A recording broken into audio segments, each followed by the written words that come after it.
Promotional consideration paid for by the following.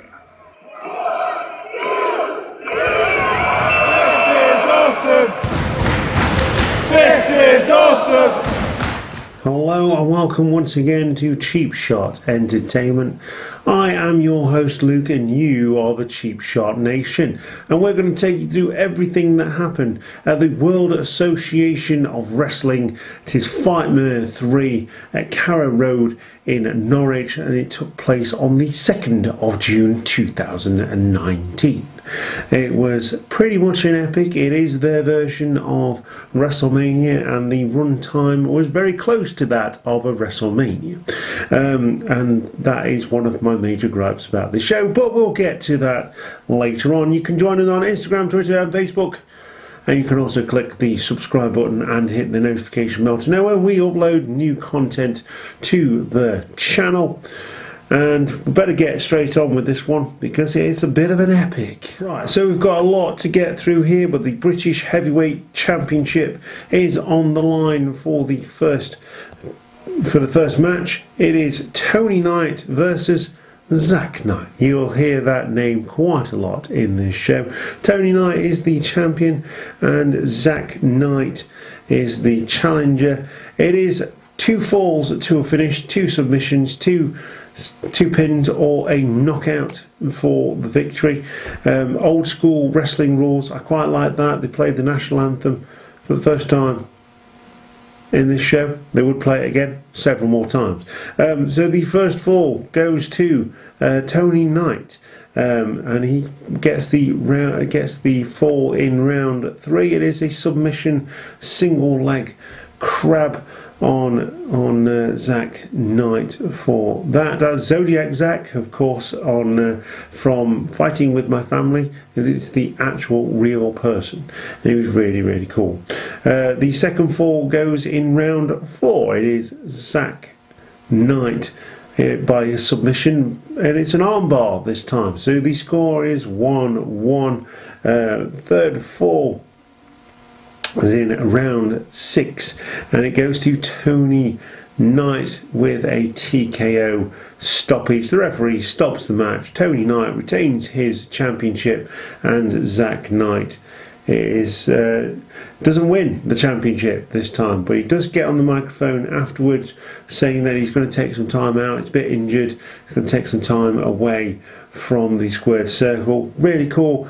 Great to see Zack Knight in the flesh, not just on film, portrayed by an actor. So that was really cool. He's a really good wrestler, by the way, and the film did him absolute justice in this one. So it is the World Association of Wrestling Light Heavyweight Championship on the line next. It is Vilman, it's the crowning of the first ever, should I say, Light Heavyweight Champion. Vilman versus Brad O'Brien versus Alex Young versus Jaden Dokra and Peter Nixon in this one. It's Fatal 5-Way. It was a 6-pack challenge to crown the new champ, the first ever light heavyweight champion. Incidentally, we saw the winner of this match outside the ground. He disappeared as I was just about to go up to him and say well done and get a video from him, so we missed out on that opportunity, but it was a really good match. Didn't get as much time as I think it should have. We've got 5 guys in there, want to do his stuff, want to do their stuff. Obviously you want as many people coming to the ring as possible. You want as many people in the show as possible, but there were no less than 12 matches in this show over 4 hours. So I understand that they had to get these matches through really quickly. The finish came with a reverse DDT by Brad O'Brien, who was crowned the first ever light heavyweight champion for the World Association of Wrestling. He's a really cool wrestler. He needs to get booked elsewhere. Absolutely brilliant. Really good match, and the crowd were quite good at this point, but they did get tired later on, which leads me to my other points that I will make later. It is the World Association of Wrestling Tag Team Championships on the line next. Another fatal four-way match. Talk about clustering your wrestlers into tiny matches and tiny squared circles. It is the senior citizens, the champions, who come down to the ring. The Queen World Order is exactly what it says on the tin. It's two guys dressed as women, basically being queens. Like Drag Race, that kind of thing. But the wig that one of us was wearing was absolutely phenomenal. I will say that. I'm a straight guy. I will say that wig was phenomenal. The UK Pitbulls, again, part of the Knight family. Anyway, and that is the Foji. They were really cool. We were sat with their family. I liked the Foji. They were really good. I'm not even sure if I'm saying that correctly, but I'm sorry if I'm not saying it correctly. But they were brilliant in this match. All of these teams were fantastic, and the senior citizens came out on mobility scooters, while the UK Pitbulls came out on bikes, and that was really cool. Harkened right back to SummerSlam '92 with the Legion of Doom, the Road Warriors coming out on the bikes at Wembley Stadium. Anyway, the match would finish with a rolling senton from Onroji from Bulk, assisted by Big Dave in this one. You ain't getting up from that. The Bulk is 600 pounds, I think he was billed at in the programme, and yeah, you ain't getting up from that. Anyway, new champions are the UK Pitbulls. They're not part of the Knight family. Sorry, that was my mistake. They're not part of the Knight family. Big Dave and the Bulk are the new champions, and they are very popular in Norwich, incidentally. Got one of the biggest cheers that I heard all night. Hardcore Holly is next, and there was one person in particular screaming down my ear, which is probably why I'm having trouble hearing at this point in time. It was Zuzzy's favourite wrestler, Sparky Plug, Hardcore Holly. It was cool to see Hardcore Holly, to be honest, and he was going against Cody Hall, who is the real life son of Scott Hall, of course, Razor Ramon, and it would be and Luke Hawks. It was a three-way match. It was a triple threat. So again, cluster. But Luke Hawks, yay! He would win, incidentally, with an avalanche power slam from the top rope on Hardcore Holly. Hardcore Holly was trying to hit, I think, probably like a Dominator or something like that.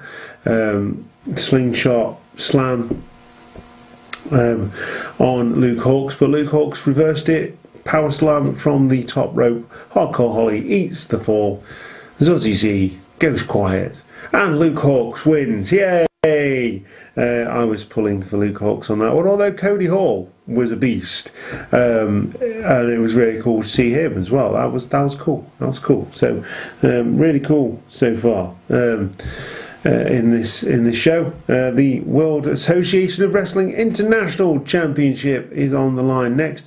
It is Brody Steele who is the champion, and he is going against Sin Bodhi, who comes from Las Vegas, I believe. He was interesting. He was like Captain Spaulding from the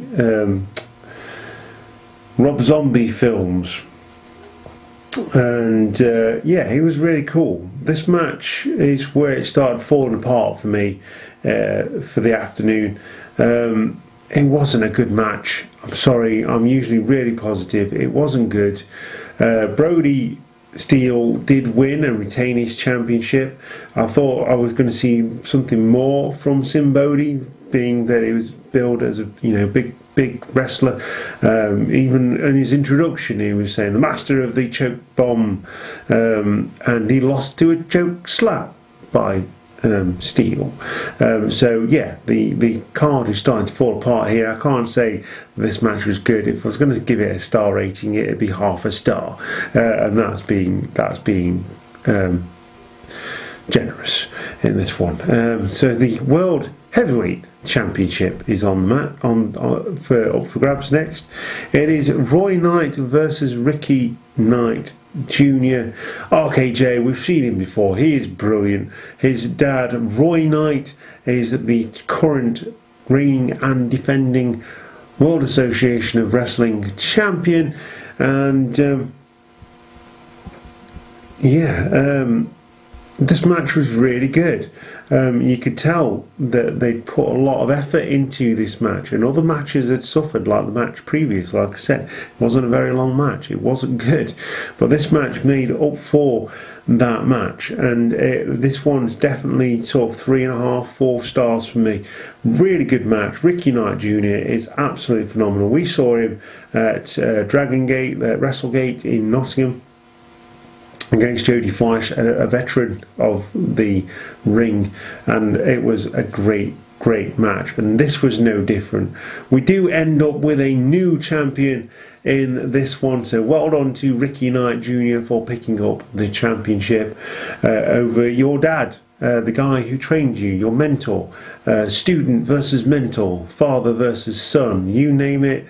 Luke versus Vader, whatever. This was a really good match, very good match. So we get a new champion.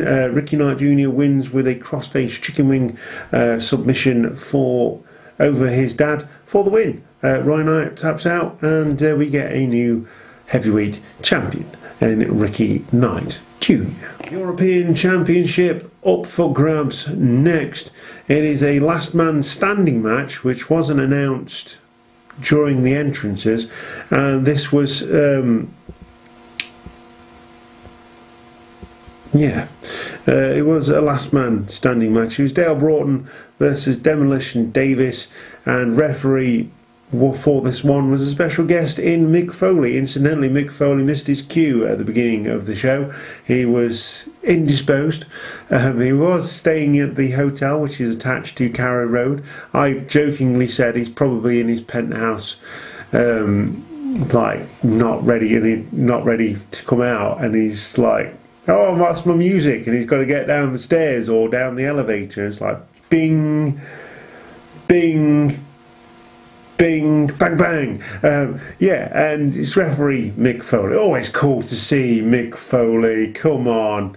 It's Mick. It's Mrs. Foley's baby boy. It's Mankind. It's Dude Love. Hey, hey, hey, hey. Oh, yeah. Referee Mick Foley. This match, again, was not good. It wasn't good. I couldn't get over how bad this match was. No one knew what was happening, and at this point, I've got to say, it lost most of the crowd, including me, including the hardcore wrestling fans that were sat with me. It lost us, and it's a damn shame. Because it could have been really good. Incidentally, Mick Foley would have been the special referee in the Knight Brothers war inside the steel cage, but unfortunately, the owner of the Knight family and of World Association of Wrestling was injured, so he couldn't compete, which was a shame. But Mick Foley still got to put on his referee shirt. He gave it to a kid in the crowd, which was really cool. And we have a new champion in Dale Broughton on this one via count out, and but it was last man standing, so yeah, count out, I suppose. Mick Foley hit the 10.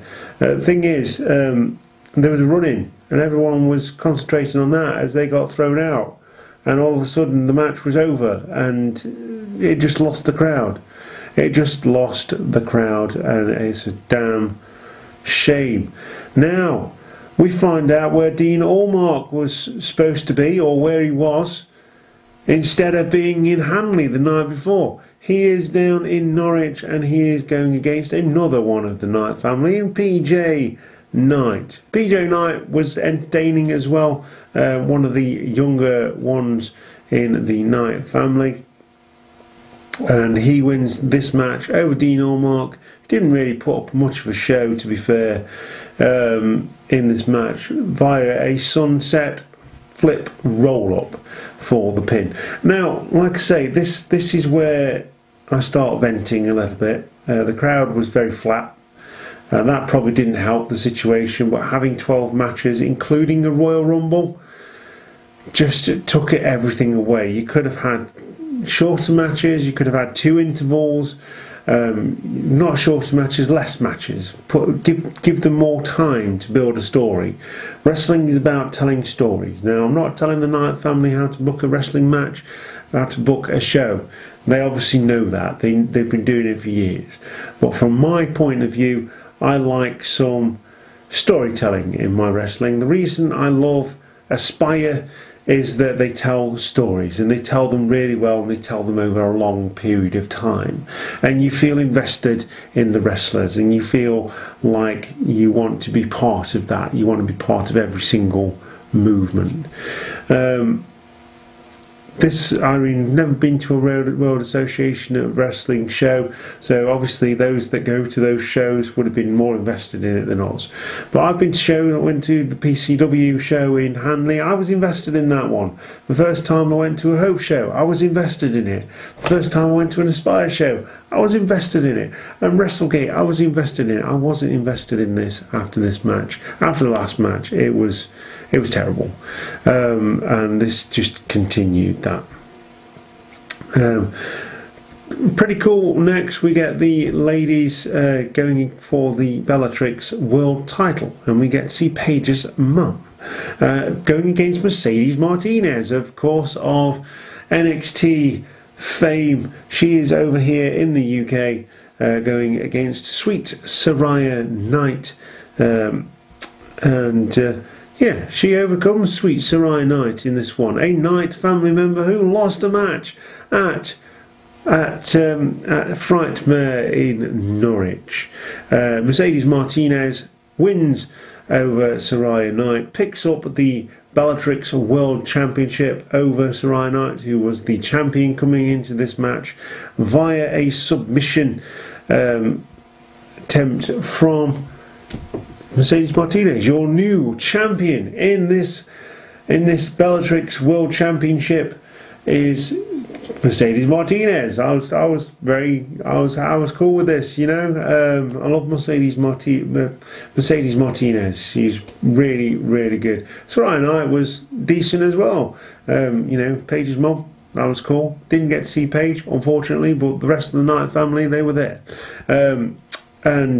Yeah, by submission, your new champion is Mercedes Martinez. Cool match next. I've got to say, a very cool match next. NWA World Championship is on the line here at Frightmare. It is Brad Slayer going against the champion, the reigning and defending champion, Magnus, or as he's known now, Brutus, as he's known now, Nick Aldis. He is the NWA World Champion. I didn't know. That was really cool to see the £10 of gold on display. History right there in front of us at Cheap Shot Entertainment at Frightmare in Norwich.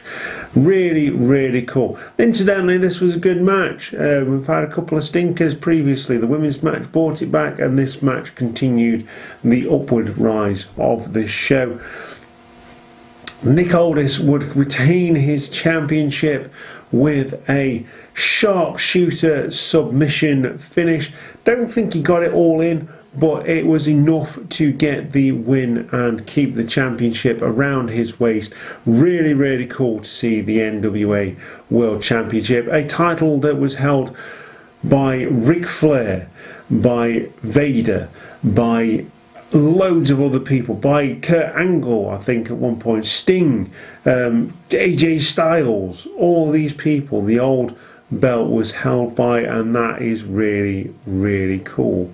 Of course, NWA giving birth to the old WCW, and of course the new sort of total non-stop action / Impact Wrestling that we see on our TV screens now. We next get a special tag team match that isn't that special, to be fair. It is Charlie Winston, Malik and Costa versus the Norwich City veteran in Grant Holt, who went over to the World Association of Wrestling training camp and just walked in the door and said, I want to be a wrestler. That's pretty cool, you know. And for a footballer, an ex-footballer, he was reasonably good. It did help that he had two ex-WWE wrestlers on his side. One was the badass Billy Gunn, and he came through the crowd and he did all his DXy type stuff. He was wearing a China t-shirt, so Billy Gunn, you're an absolute star. And of course Rene Dupree, who we saw the night before. Interesting lineup here for that tag team. An ex-footballer, an ex-Canadian, well, it's not an ex-Canadian, a Canadian who thought he was a Frenchman in WWE, an ex-WWE tag team champion, and another WWE tag team champion in Billy Gunn. It would be the finisher from Billy Gunn, the famouser, that would win this match. Really good match. Lots of good storytelling in this one. Grant Holt's obviously got a target on his back after coming to wrestling from football. So he got beaten up quite a bit, but obviously Rene Dupree and Billy Gunn did the veteran things and do the actual wrestling in this match. Incidentally though, Grant Holt would jump off the top rope a couple of times, once to the outside to take everybody out, and another time after the match was finished to put one of the other team through a table after strangely Billy Gunn and Rene Dupree leave, and the other three members of the other tag team here surround the ring. Grant Holt incidentally did say some really funny things. Who's he going to be? Ugly, sweaty or baldy? You know, that kind of thing. It's like a weird sort of version of Snow White and the Seven Dwarfs. But yeah, he would put one of those guys through a table after Billy Gunn and Rene Dupree would make the save. The final match of the afternoon, and wow, I was bored by this point. I will say I was bored of wrestling, and that takes a lot. So have a nice day. So it's the Dynamite Kid Battle Royal, Tom Billington, for the Tom Billington Trophy, which is pretty cool. It's a nice touch. Dynamite Kid, of course, died last year. He was very, very ill. He hasn't been wrestling for a long time. I think he lost use of his legs a couple of years ago, probably more than a couple of years ago. And an absolute veteran of the UK scene, of course, being one part of the British Bulldogs with Davey Boy Smith.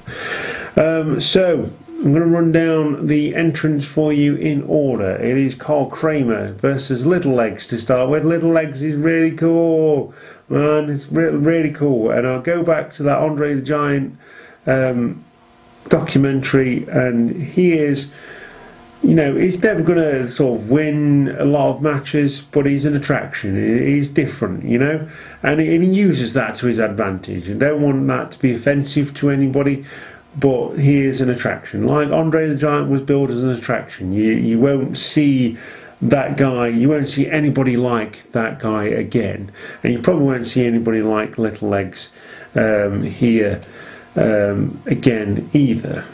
So really cool. Big Paddy comes in next. Marcus Marvel, Big Effing Joe, who is the last elimination in this match. Metalhead 1, Ministry of Defence, who comes out in his underpants because he's forgotten his wrestling kit, and he was obviously doing security on somewhere at this point as well. I don't know whether that might have been part of his wrestling gear, I don't know, but Metalhead 2 comes out next. Drew Marshall, Destiny is one of the female wrestlers in this match. Keegan, Hot Stuff. Mick Foley comes out next. It's not Mick Foley, it's someone dressed as Mick Foley. The crowd pops, but no, it's not Mick Foley.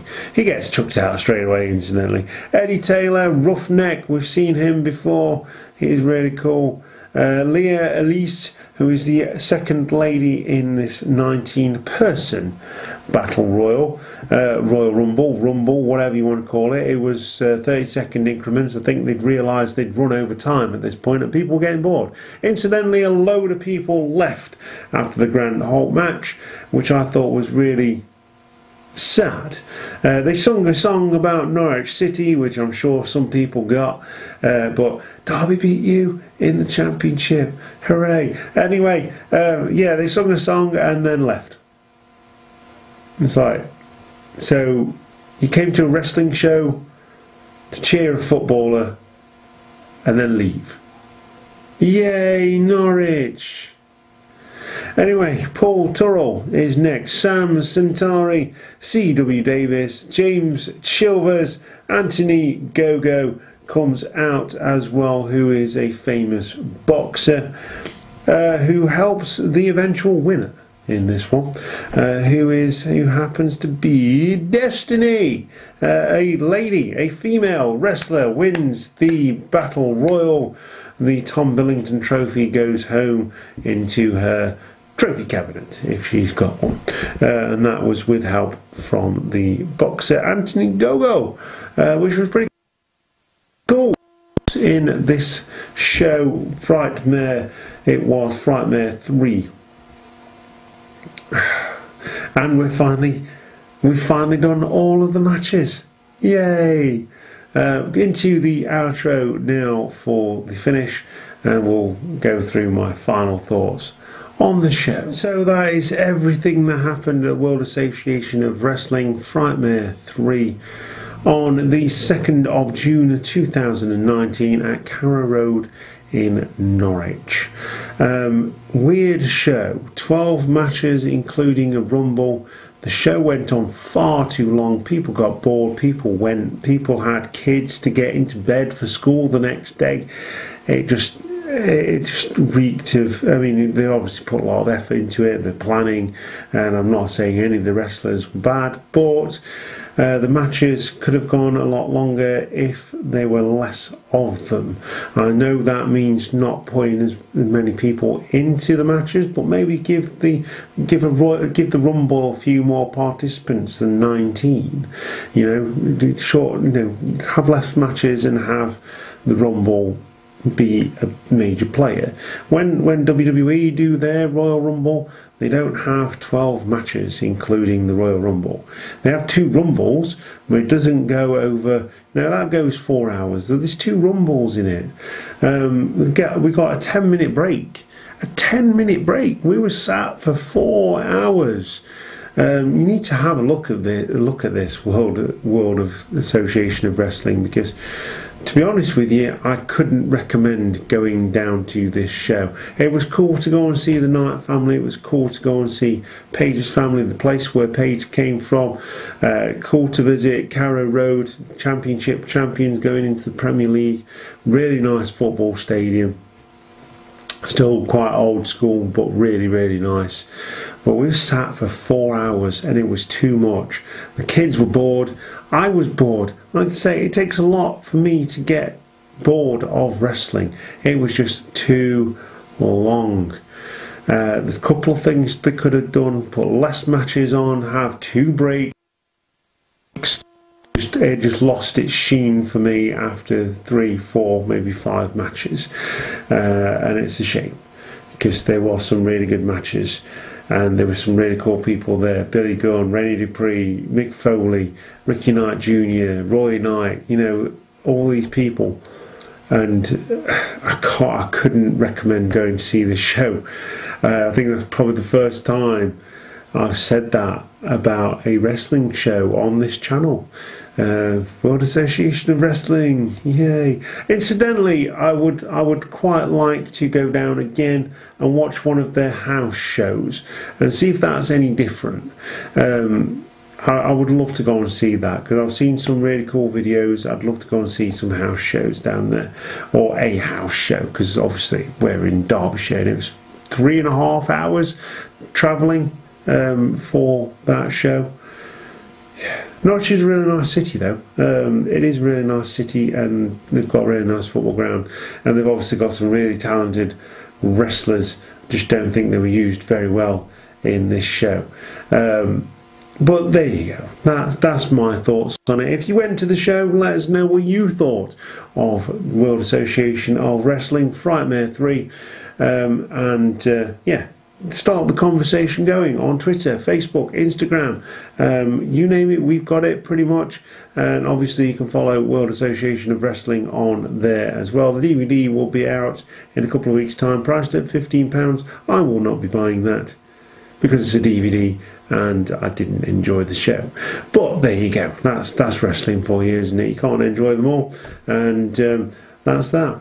Anyway, if you've enjoyed the video and you want to join us for more videos, hit the notification bell, hit the subscribe button, it helps us out loads, and we'll see you next time here on Cheap Shot Entertainment. You are the Cheap Shot Nation. I've been your host Luke, and goodbye.